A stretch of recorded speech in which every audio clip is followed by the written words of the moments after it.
ایک صرف انڈیا نے افغانستان کے حق میں بیان دیا اور کسی نے بھی نہیں دیا. اور آج بھی میں سمجھتا ہوں کہ دنیا پاکستان کے ساتھ کھڑی ہے.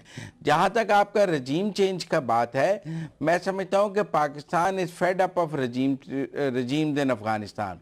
ہمارے لیے اشرف غنی ہو یا حامد کرزئی ہو، دونوں میں کوئی فرق نہیں، اور ہمارے لیے اشرف غنی اور ہیبت اللہ میں بھی کوئی فرق نہیں ہے.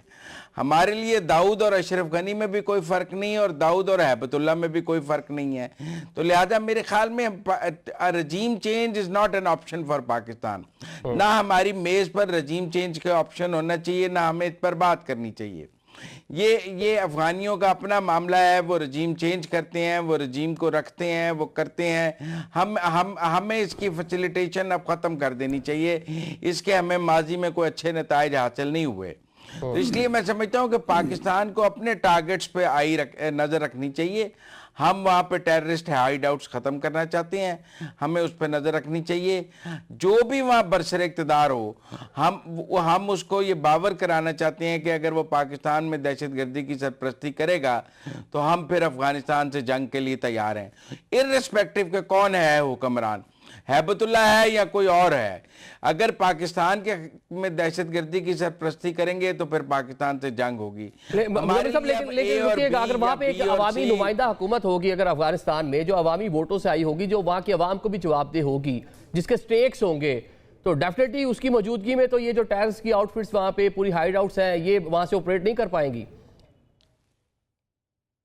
میں ایگری کرتا ہوں آپ سے کہ وہاں اگر ایک عوامی نمائندہ حکومت ہوگی تو وہ وہاں کی عوام کی فلاح پر توجہ دے گی، وہ اس طرح دہشت گردی پر توجہ نہیں دے سکے گی. لیکن وہاں پر عوامی حکومت لانا کوئی پاکستان کی ذمہ داری نہیں ہے. میں آپ کو بتاؤں، جو 15 دن بعد $40 ملین دیتے ہیں جو اور دنیا میں جمہوریت کے ٹھیکیدار ممالک ہیں، یہ ان کی ذمہ داری ہے. ہمیں کوئی افغانستان میں جمہوریت کے لیے اپنا زور لگانے کی ضرورت نہیں ہے. ہمیں اپنے ملک میں امن کے لیے افغانستان میں ہم کارروائی کر رہے ہیں. ہم وہاں پر کسی عوامی حکومت کے قیام کے لیے کارروائی نہیں کر رہے. ہم پاکستان کے دہشت گردوں کو وہاں ختم کرنے کے لیے کارروائی کر رہے ہیں. ہم وہاں کوئی رجیم چینج کے لیے کارروائی نہیں کر رہے. لہذا میں سمجھتا ہوں کہ ہمیں رجیم چینج پر گفتگو نہیں کرنی چاہیے.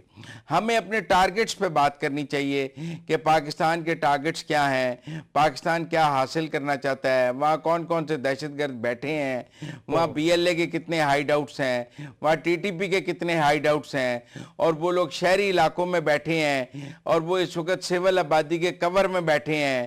ان کو نشانہ بنانے میں ایک رکاوٹ یہ ہے کہ سول آبادی کے نشانہ بننے کا خطرہ ہے. ہمیں ان کے ہائیڈ آؤٹس کو نشانہ بنانے کے لیے اپنی اسٹریٹجی بنانی چاہیے. ہمیں رجیم چینج پہ بات نہیں کرنی چاہیے. میرے خیال میں یہ ہمارا سبجیکٹ ہی نہیں ہے، اور یہ ہم تھک گئے ہیں افغانستان میں رجیم چینج کا کام کرتے. رجیم چینج اس کو ہم یوں بھی کہہ سکتے ہیں کہ ایک عوامی نمائندہ حکومت جو ہے وہ ڈیفینیٹلی پاکستان کی خواہش ہو سکتی ہے کہ وہاں پہ جو عوام ہے افغانستان کی، اس کی نمائندہ حکومت وہاں پہ. جی اختیار بھائی کچھ کہہ رہے ہیں.